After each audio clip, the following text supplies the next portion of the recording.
Okay, here's a short bit about the Rhaphidophora decursiva and how it's developed after I moved it to a much dimmer area of the room. What it did was that, that, and that.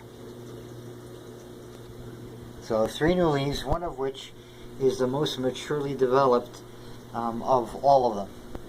And I'm very happy. The moving it over to here was an even better idea than tucking it under the cellulum when both were in the corner.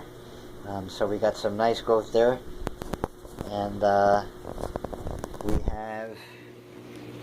I'll go a little bit more slowly now. I'm hoping this stem is turning upwards and going vertical, and then I can guide it little by little to the moss pole or moss tube. But there you can see it unfurling, and it's going to have at least one pinnate rib on one side. That's what that is unfurling right there. So that's one complete split of blade on one side, and hopefully we'll have it on the other side. Having them come out pinnate is a very good sign, because the typical progression is they come out solid and then they work their way up to pinnate. First they go to fenestrated, and then they go.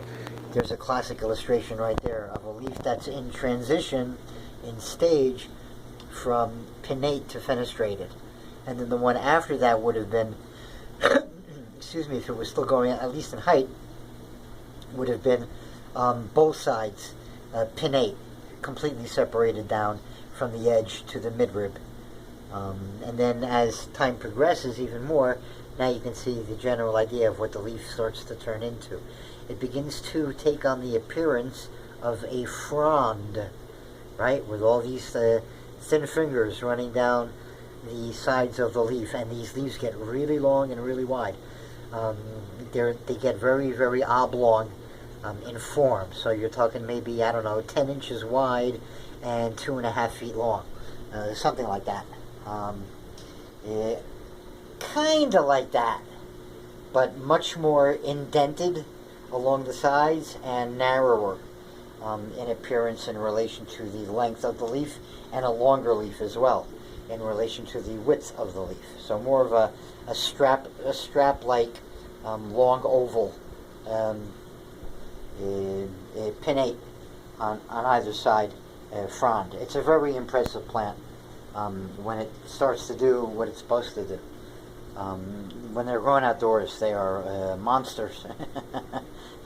And it's one of the monsters I want to try to get growing in my house.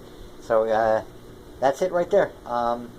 The 3 leaves all popped out within 48 hours of each other, and they all popped out within 48 hours of being moved, and they weren't really where they were prior to the move. So yeah, that was a growth spurt that I was really happy about. I think it was the plant just showing that this is a far better spot for it to come to the decision or get its trigger to go vertical. At least that's what I'm hoping for. And now, so this video won't be just a ugly carpet video. Here is, first of all, another focus on a really nice leaf coming out. Let me grab these 2 leaves and pull them out of the way for you. But that's what a cellulum leaf looks like when it's still expanding and coming out on its stalk, right there. So it's now starting to form the cape, the complete cover, right there. And then these older leaves will drop down to the floor, right, like that. So there will be a semicircle of that. You see that leaf, that big leaf right there that's just above the floor? There'll be a semicircle of those leaves right above the floor, and then another layer on top of that, and then another layer on top of that. And as they keep growing, they come out from the back, and they slowly over time turn and fall forward next to each other and form a line that way.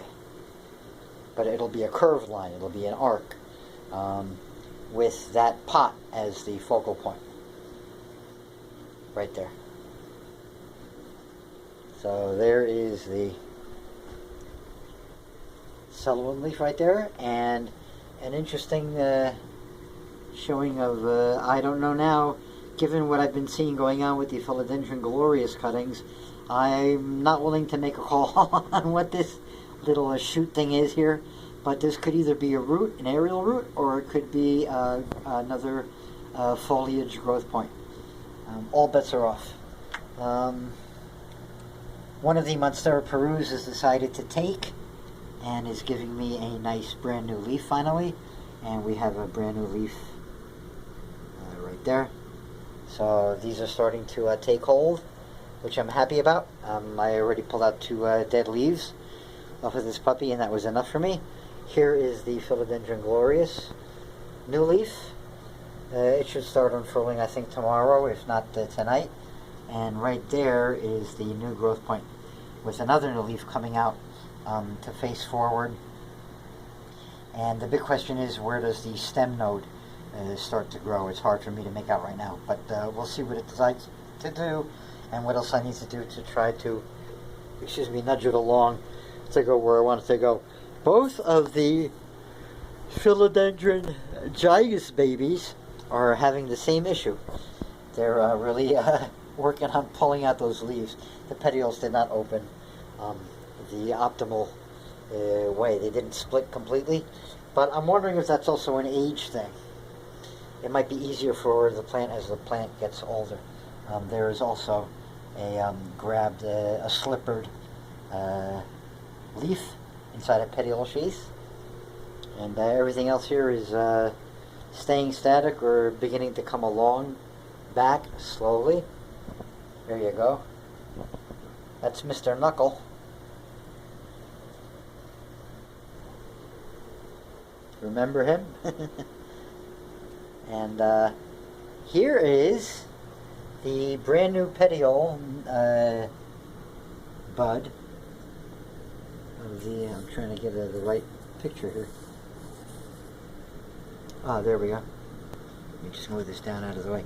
That is going to be a new leaf coming out on this Philodendron glorious right here, coming out of that well, for scale here it's huge, that the cavern that I hollowed out from the sphagnum moss. It's putting out a new leaf. So, good news there. And here is the other Rhaphidophora decursiva right there that I'm going to have to move, I think, for it to get moving. And a last close-up on the bipenifolium, which is now showing some nice development on the tip, the growth point where I had cut it. This had bolted over the past couple of days, so good for that. And this bipenifolium has got roots sticking out from the sphagnum column inside, so we're happy about that too. There you go. This I'm not happy about, right there, but eyes on. And as far as this wall's focusing goes, this whole area is going to have to get moved. As the celerum leaves drop down to here, they're going to cover the area that is now occupied by the red cuprea and the scindapsus and part of the aglaonema. So they're going to get moved down more, and then the Dieffenbachias are going to get shuffled around to make that room. So that'll probably happen in either, maybe I might even preempt it and do it over the weekend, just to get it done and out of the way. But again, one last time, there is the Rhaphidophora decursiva, and I'll get a face-on view here, more directly where it should be viewed from, coming along. There you go.